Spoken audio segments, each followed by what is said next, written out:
মিতালি, ওষুধটা এবার খেয়ে নাও তো। ডাক্তার বলল বিশ্রাম দরকার, বেশি চিন্তা না করতে। তুমি আর কতদিন একা সব সামলাবে বলো তো? অফিস, ঘর, আমার সেবা সবই তো তোমার একার কাঁধে। আরে ওসব নিয়ে ভেবো না তো, আমি তো আছি নাকি। তুমি শুধু সুস্থ হয়ে ওঠো। বাবা, মায়ের এই অবস্থা, আর আমরা তো এখানে একদম একা। কোনো আত্মীয় স্বজন সাহায্যের জন্য পাশে নেই। আমাদের কি সত্যি কেউ নেই কোথাও? দাদু, দিদা, কাকা, জ্যাঠা? হ্যাঁ, আছে রে বাবা, সবাই আছে। কিন্তু সেই গল্প অনেক পুরনো আর অনেক কষ্টের। আজ পর্যন্ত তোকে বলিনি।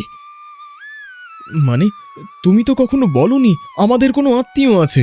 এতদিন আমি ভাবতাম আমরা বুঝি সত্যি একা। বলো কে অভিজিৎ, এবার বলার সময় হয়েছে। আর কতদিন লুকিয়ে রাখবে সত্যিটা? আহা মিতালি, এতদিন পর এসব তুলে কি লাভ হবে বলো তো? ছেলেটা শুনলে আরো কষ্ট পাবে। কষ্ট পেলেও সত্যিটা জানার অধিকার ওর আছে। তুমি আর কতদিনই বা একা ভার বহন করবে? বাবা প্লিজ, যতই কষ্টের হোক, আমি জানতে চাই। এত বছর ধরে এই লুকোচুরিটা আমার আর সহ্য হচ্ছে না। ঠিক আছে বাবা, আজ না হয় বলেই ফেলি সবটা। ধন্যবাদ বাবা। আমি জানি এটা তোমার জন্য সহজ না, কিন্তু আমার মনে হয় সত্যিটা জানলে আমি তোমাদের আরো ভালোভাবে সাহায্য করতে পারবো। আমাদের গ্রামের বাড়ি আছে রে, অনেক দূরে, নদীর ধারে একটা সুন্দর গ্রাম। আমার মা এখনো ওখানেই থাকেন। তোর দুই কাকাও পরিবার নিয়ে ওখানেই থাকেন। তাহলে এতদিন কোনো যোগাযোগ ছিল না কেন? এতগুলো বছর একবারও ফোন করনি? তোর মাকে আমি নিজের পছন্দে বিয়ে করেছিলাম রে, পরিবারের মত না নিয়েই। তখন আমার বয়স ওই খুব বেশি না, 25-26। বাড়ির সবাই তখন অনেক রাগ করেছিল, তাদের পছন্দ ছিল না বলে মেনে নেয়নি কেউ। তারপর তারপর কি হলো? তারপর আমি আর তোর মা শহরে চলে আসি, একদম শূন্য হাতে। প্রথম প্রথম ভেবেছিলাম রাগ কমে যাবে, একদিন হয়তো মা ফোন করবেন, কিন্তু কেউ আর যোগাযোগ রাখেনি। আমিও অভিমানে আর নিজে থেকে যোগাযোগ করিনি। এভাবেই 25টা বছর কেটে গেল। একটা দিনের জন্য ফিরে যাওয়া হয়নি ওখানে। তুমি একবারও ফিরে যাওনি? মায়ের এই অসুস্থতায় যদি ওনারা পাশে থাকতেন, তাহলে হয়তো এতটা কষ্ট করতে হতো না তোমাকে। সাহস হয়নি রে। এতদিন পর গিয়ে কি বলবো, কিভাবে মুখ দেখাবো সেটাই ভাবি। হয়তো মা এখনো রাগ করে আছেন, হয়তো ভাইয়েরাও আমাকে দেখতে চান না। বাবা সাহস না পাক, আমাকেই তো কিছু একটা করতে হবে, মায়ের জন্য আর বাবার জন্য।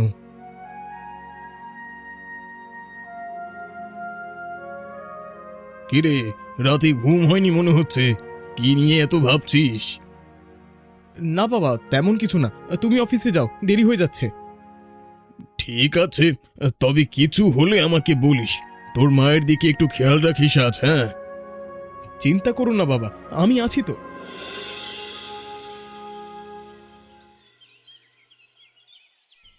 এই তো গ্রামের ঠিকানা, আর এই নাম্বার, দেখি এখনো চালু আছে কিনা। হ্যালো, কে বলছেন? আমি আমি অনিক, অভিজিৎ বাসুর ছেলে। আপনি কি আমার ঠাকুমা বলছেন? অনিক, আমার নাতি, তুই তুই সত্যি আমাকে ফোন করেছিস এতগুলো বছর পরে? হ্যাঁ ঠাকুমা, আমি তোমাদের কাছে আসতে চাই একটু দেখা করতে। আয় বাবা আয়, তোর জন্য এই বাড়ির দরজা সব সময় খোলা ছিল রে। কবে আসবি বল, আমি এখনই সব ঠিক করছি। মা, আমি কদিনের জন্য গ্রামে যাচ্ছি। ঠাকুমার সাথে কথা হয়েছে, উনি খুব খুশি। দেখি যদি পুরনো সম্পর্কটা আবার জোড়া লাগানো যায়। সাবধানে যাস বাবা, তোর বাবাকে এখনই বলিস না, ও হয়তো মানা করবে, দ্বিধায় পড়ে যাবে। চিন্তা করো না মা, আমি ঠিক সামলে নেব। একটা কথা মনে রাখিস বাবা, এতদিনের অভিমান তো একদিনে যাবে না। জানি মা, আমি ধৈর্য ধরে সব সামলে নেব। তুমি শুধু নিজের খেয়াল রাখো। যা বাবা, সাবধানে যাস কেমন? আচ্ছা, আর পৌঁছে একবার ফোন করিস। ওরে বা, মৌসুমি, তাড়াতাড়ি এসো সবাই, শুনে যাও কি খবর। কি হলো মা, এত খুশি খুশি লাগছে যে? কি এমন খবর এলো? অভিজিতের ছেলে অনিক আসছে। ও নিজেই ফোন করেছিল আজ সকালে, এই বিকেলের ট্রেনেই আসবে। সেই ছেলে আসছে যার বাবা এতদিন আমাদের সাথে যোগাযোগই রাখেনি, এখন হঠাৎ কেন? তাড়াতাড়ি রান্নার আয়োজন করো তো, আমার নাতি প্রথমবার আসছে এই বাড়িতে, ওকে ভালো মন্দ খাওয়াতে হবে না। তিতলি, অতিতলি। ঠাকুমা ডাকছিলে? কি হয়েছে? তুই স্টেশনে গিয়ে অনেককে নিয়ে আয় তো গাড়ি করে, ও তো রাস্তাঘাট তেমন চেনে না, হারিয়ে যাবে বেচারা। সত্যি? আমার দাদা আসছে শহর থেকে? ঠিক আছে ঠাকুমা, আমি এক্ষুনি যাচ্ছি।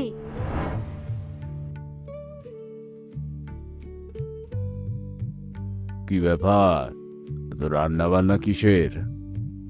অভিজিতের ছেলে আসছে আজ। মা তো ভীষণ খুশি, কিন্তু আমার মনে না কেমন একটা খুঁত খুঁত করছে। কি শুনছি এসব? অভিজিতের ছেলে আসছে নাকি? হ্যাঁ, মা তো একেবারে খুশিতে আকাশে উঠছেন, কিন্তু আমার তো মনে হচ্ছে না এত সহজ কোনো ব্যাপার। দেখা যাক কেমন ছেলেটা। এতদিন পর হঠাৎ আসার কারণটা বোঝা দরকার। যাই হোক, মা যখন খুশি আমরা আপাতত বাধা দিচ্ছি না, কিন্তু চোখ কান খোলা রাখতে হবে। এসো। দাদা ঠিকই বলেছে, কারণটা বোঝার দরকার। এতদিন যোগাযোগ না রেখে এখন হঠাৎ ছেলে পাঠানো মানে কিছু একটা তো আছেই। ঠিক বলেছেন দাদা, আমরা ভদ্রতা দেখাবো, কিন্তু বিশ্বাস করাটা অন্য ব্যাপার। হ্যাঁ, দেখাই যাক ছেলেটা কেমন। বেশি কথা না বলে আপাতত পর্যবেক্ষণ করি।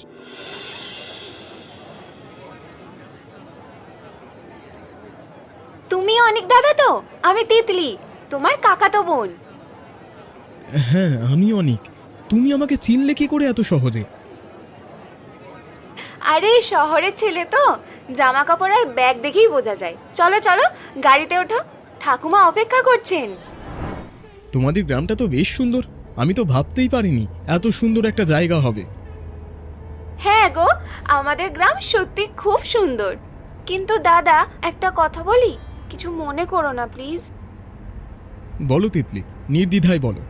বাড়িতে গিয়ে যদি সবার ব্যবহার একটু অন্যরকম লাগে, মন খারাপ করো না। ঠাকুমা তো তোমার আশায় ভীষণ খুশি, কিন্তু বাকি কাকা কাকিমারা একটু সময় লাগবে, বুঝলে? পুরনো একটা কষ্ট এখন ওদের মনে রয়ে গেছে তো, তাই। বুঝেছি তিতলি, আমিও তো জানি আমার বাবা এই পরিবারের চোখে অনেক বড় একটা ভুল করেছিলেন। আমি ধৈর্য ধরবো, তাড়াহুড়ো করব না। এটাই তো চাই। চলো এবার বাড়ি যাই। তিতলি, তুমি তো আমাকে চেনোই না ঠিক মতো, তাও এত সহজে বিশ্বাস করে নিলে? সবাই তো সন্দেহ করছে শুনলাম। আরে রক্তের সম্পর্ক তো মিথ্যে হয় না দাদা। তুমি তো আমার দাদা, এটা বিশ্বাস করতে আমার কোনো প্রমাণ লাগবে না। তোমার এই কথাটা শুনে মনটা হালকা লাগলো খুব।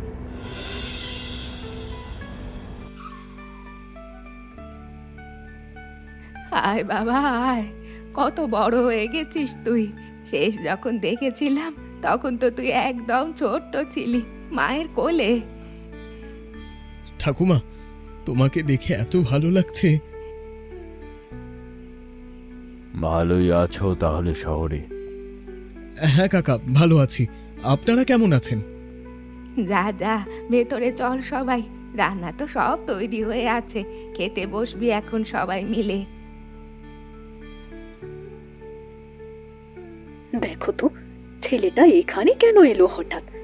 কে জানে, ওর বাবা তো এতদিন কোনো খোঁজই নেয়নি, এখন ছেলে পাঠিয়ে দিল। কিছু তো একটা নিশ্চয় মতলব আছে। অনেক বাবা, তোর পছন্দের কি রান্না করব বলতো, কালকে বানিয়ে দেব। ঠাকুমা, তুমি যা রেঁধেছো তা তো অমৃতের মতো লাগছে। আর কিছু চাই না আমার। খাওয়ার পর একটু বিশ্রাম নিও। জার্নি করে এসেছো, ক্লান্ত লাগবে। ধন্যবাদ কাকা। দেখেছো দাদা, আস্তে আস্তে সবাই একটু একটু করে নরম হচ্ছে। এই তো শুরু। হ্যাঁ রে, আশা করছি বাকি কদিনে আরো ভালো কিছু হবে।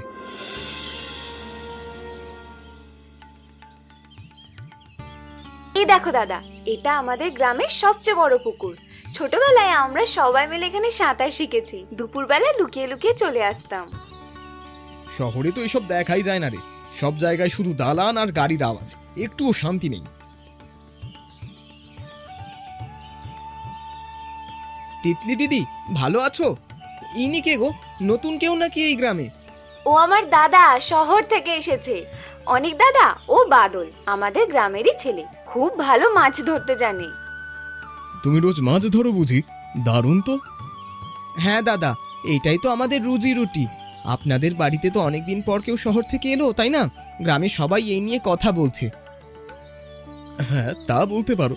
অনেক পুরনো একটা দূরত্ব ঘোচাতে এসেছি বলা যায়।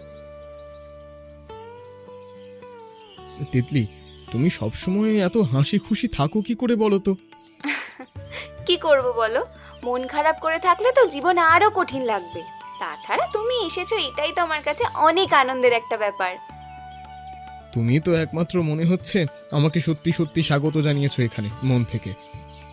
আরে থামো তো, এত প্রশংসা করলে মাথায় উঠে যাব কিন্তু। ঠাকুমাও তো জানিয়েছে, বাকিরা একটু সময় নেবে, বোঝো। ধীরে ধীরে ঠিক মেনে নেবে তোমাকে, দেখো না। তিতলি দিদি, বৃষ্টি আসবে মনে হচ্ছে, তাড়াতাড়ি বাড়ি ফিরে যাও। দাদা, তাড়াতাড়ি ত্রিপল আনো, ঢেকে দিতে হবে এক্ষুনি। কাকা, আমাকে সাহায্য করতে দিন। এভাবে চারিদিক থেকে গিট দিয়ে বাঁধুন, না হলে বাতাসে আবার উড়ে যাবে।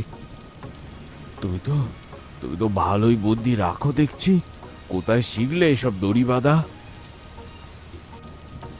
শহরেও তো মাঝে মাঝে এমন সমস্যা হয় কাকা, বারান্দার জিনিসপত্র বাঁধতে হয় ঝড়ের আগে। কখন থেকেই শেখা। ছেলেটা কিন্তু খারাপ না, বুঝলি? আজও সাহায্য না করলে দাদার দোকানের সব মাল নষ্ট হয়ে যেত, অনেক টাকার ক্ষতি হতো। দেখা যাক, একদিনে তো আর সব বিশ্বাস হয় না, তাই না? এই নাও দাদা, মুখটা মুছে নাও। এত রাতে এভাবে ভিজে অবস্থায় থাকলে তো ঠান্ডা লেগে যাবে। ভালোই হলো, আজ অন্তত কাকা কিছুটা বিশ্বাস করতে শুরু করলেন মনে হচ্ছে। হ্যাঁ দাদা, দেখেছো কিভাবে সবার সমস্যায় ঝাঁপিয়ে পড়লে? এটাই তো সবচেয়ে বড় প্রমাণ। সবাইকে একটা কথা বলতে চাই। সে তো আমারও ঠাকুমা, আপনাদের সাথে তো এতদিন আছেন, তাই আমি চাইছি ঠাকুমা এখন থেকে আমাদের সাথে শহরেই থাকবেন। মাকে নিয়ে যাবে শহরে? ঠিক বলেছ দাদা, এই বাড়িতে মার যত্নের কোনো অভাব নেই, আমরা সবাই আছি তো। হঠাৎ শহর থেকে এসে এসব বলার মানে কি? কাকা, আমি তো অন্যায় কিছু বলছি না, আর ঠাকুমাকেও একটু কাছে পেতে চাই। না না, মা এতদিন আমাদের সাথে ছিল, আমাদের সাথেই থাকবে। এই বয়সে ওনারা জায়গা বদলানো ঠিক হবে না। বাবা, আমি এই বয়সে এই গ্রামের বাড়ি ছেড়ে কোথাও যেতে পারবো না রে। এখানেই আমার সব স্মৃতি, তোর দাদুর স্মৃতি, এখানেই আমি থাকতে চাই বাবা। কিন্তু ঠাকুমা, মা যে তোমাকে দেখতে চান। না বাবা, এটা নিয়ে আর কথা বাড়াস না এখন, সময় হলে বুঝবি। দাদা, মন খারাপ করো না, সবাই একটু রেগে আছে এখন। সময় দিলে সব ঠিক হয়ে যাবে, দেখো। জানি তিতলি, কিন্তু মায়ের কষ্টটা যে সহ্য হয় না আমার। মনে হয় যদি এক্ষুনি কিছু করতে পারতাম। অনেক রাগ করো না আমাদের কথায়, তোমার প্রতি আমাদেরও তো টান আছে, বুঝতেই পারছো। বুঝি কাকিমা, আমি রাগ করিনি, শুধু চাই সবাই একসাথে থাকি, এই আর কি। দাদা, তুমি তো এত সহজে হার মানার মানুষ না, যতটা আমি জানি। সবার মন একদিন ঠিকই বদলাবে, দেখো না। আশা করি তিতলি, শুধু এই কদিনে যা যা দেখলাম বুঝলাম সেটা মিথ্যে হয়ে যাক না, এটাই চাই। কে আছিস রে? শরীরটা কেমন যেন করছে আমার। আহ, ঠাকুমা কি হয়েছে তোমার? কি হলো ঠাকুমার এত রাতে হঠাৎ? প্রচন্ড জ্বর এসেছে। তিতলি, তুমি বাকিদের ডাকো তাড়াতাড়ি, আমি ততক্ষণে জল নিয়ে আসছি।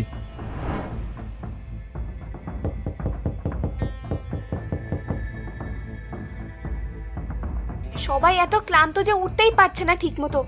আমি বরং তোমার সাথে থাকি আজ রাতে। ঠিক আছে, তুমি একটু জল আর পরিষ্কার কাপড় নিয়ে এসো, আমি ঠাকুমার মাথার কাছে বসছি ততক্ষণ। ঠাকুমা, ভয় নেই, আমি আছি তো তোমার পাশে। একটু ধৈর্য ধরো, জ্বরটা একটু একটু করে কমে যাবে, দেখো। তুই তুই সারা রাত জেগে থাকবি নাকি বাবা আমার জন্য? তুমি ঘুমাও তো ঠাকুমা, আমি এখানেই আছি, কোথাও যাচ্ছি না। অনেক, তুই সারা রাত জেগেছিলি আমার জন্য এভাবে? জ্বরটা তো কমে গেছে দেখছি ঠাকুমা, কপালটা এখন বেশ ঠান্ডা লাগছে। সারা রাত তুমি এভাবে বসেছিলে? আমরা তোর ডাক শুনেও ঘুমের ঘোরে বুঝতেই পারিনি কিছু। সত্যিকারের নাতি বলতে যা বোঝায়, অনেক আজ তাই দেখিয়ে দিল আমাদের। সত্যি বলছি, আমরা তো ভুলই ভেবেছিলাম তোমাকে নিয়ে। ক্ষমা করে দিও অনেক। না না কাকিমা, এসব বলতে হবে না, ঠাকুমা সুস্থ আছেন, এটাই তো আসল কথা। তোমার মতো ছেলে সত্যি এই পরিবারের গর্ব হওয়ার যোগ্য। অনেক বাবা, তুই সত্যিই আমাদের পরিবারের ছেলে। তোর মতো নাতি পেয়ে আমি সত্যিই ধন্য। ঠাকুমা, তোমরা সবাই আমাকে আপন করে নিয়েছো, এটাই তো আমার কাছে অনেক বড় পাওয়া। তাহলে আমার বাবাকেও কি একবার ক্ষমা করা যায় না? উনি তো এখনো প্রতিদিন তোমাদের কথা মনে করেন। না অনিক, এটা আলাদা ব্যাপার। 25 বছরে একবারও ফিরে তাকায়নি এই বাড়ির দিকে। ঠিক বলেছ দাদা, ছেলে ভালো হতে পারে, কিন্তু বাবার ভুল তো এত সহজে মুছে যায় না। ওদের রাগ আজও কমেনি রে অনেক। আমিও তো মনে মনে কষ্ট পাই তোর বাবার কথা ভেবে, কিন্তু কি করব বল। আমি বুঝি কাকা, তোমাদের কষ্টটা কতটা গভীর, কিন্তু বাবাও তো কম কষ্ট পাননি, এতগুলো বছর একা একা আছেন। সেটা হতে পারে, কিন্তু ক্ষমা করাটা এত সহজ নয়, সময় লাগবে, অনেক সময়। একটা কথা বলি সবাইকে শেষবারের মতো, আমার মা খুব অসুস্থ, বিছানা থেকে উঠতে পারছে না ঠিক মতো বেশিরভাগ দিন। বাবা অফিস সামলে, ঘরের কাজ সামলে, মায়ের সেবা করে একা একা প্রতিদিন ক্লান্ত হয়ে পড়েন, কিন্তু তাও কখনো মুখ ফুটে তোমাদের কারো সাহায্য চাননি, কারণ তিনি জানেন তিনি ভুল করেছিলেন, এই পরিবারের সাথে অনেক অন্যায় করেছেন। বাবা রোজ রাতে চুপচাপ বসে এই বাড়ির কথা বলেন, তোমাদের সবার কথা মনে করেন। আমি জানি বাবা মা দুজনেই তোমাদের ভীষণ মিস করে প্রতিটা দিন, শুধু ফিরে আসার সাহসটা পাননি এতগুলো বছর। আমার ছেলেটা এতদিন এত কষ্টে ছিল, আর আমি রাগ করে বসেছিলাম এতগুলো বছর। হ্যাঁ দাদা, এবার রাগ ভুলে ওদের ফিরিয়ে আনার সময় হয়েছে। অনেক তো হলো এই অভিমান। বাবা, তোর বাবাকে ফোন কর এখনই। বল বল মা বলেছে ফিরে আসতে, এই বাড়িতেই সবার সাথে থাকতে। হ্যালো বাবা, ঠাকুমা তোমার সাথে কথা বলতে চান। অভিজিৎ, ও অভিজিৎ বাবা আমার, অনেক দেরি করে ফেললাম, মাফ করে দেওয়ার জন্য। তুই আর আমার বৌমাকে নিয়ে বাড়ি ফিরে আয়। এই বাড়িতে তোদের জায়গা সব সময় ছিল, শুধু আমরাই বুঝতে পারিনি। মা, আমি ভুল করেছি মা, অনেক বড় ভুল করেছি। আমরা আসছি, আমরা সবাই মিলেই এবার থেকে এখানেই থাকবো, একসাথে থাকবো। দেখলে দাদা, শেষমেশ সব ঠিক হয়ে গেল। তোমার জন্য এটা সম্ভব হলো দাদা। হ্যাঁ রে, এই দিনটার জন্যই তো এত দূর আসা, এত কিছু সহ্য করা। মা, আপনাকে দেখে আজ কি যে ভালো লাগছে, বলে বোঝাতে পারবো না। বৌমা, তোমাকেও আজ প্রথমবার এত কাছ থেকে দেখলাম। এতদিন এই ভুলটাই তো আমরা করে এসেছি। ভাই, এবার থেকে আর কোনো দূরত্ব না, আমরা সবাই একসাথে থাকবো। কথা দিলাম দাদা, আর কোনোদিন এই বাড়ি ছেড়ে যাব না, কোনোদিনও না।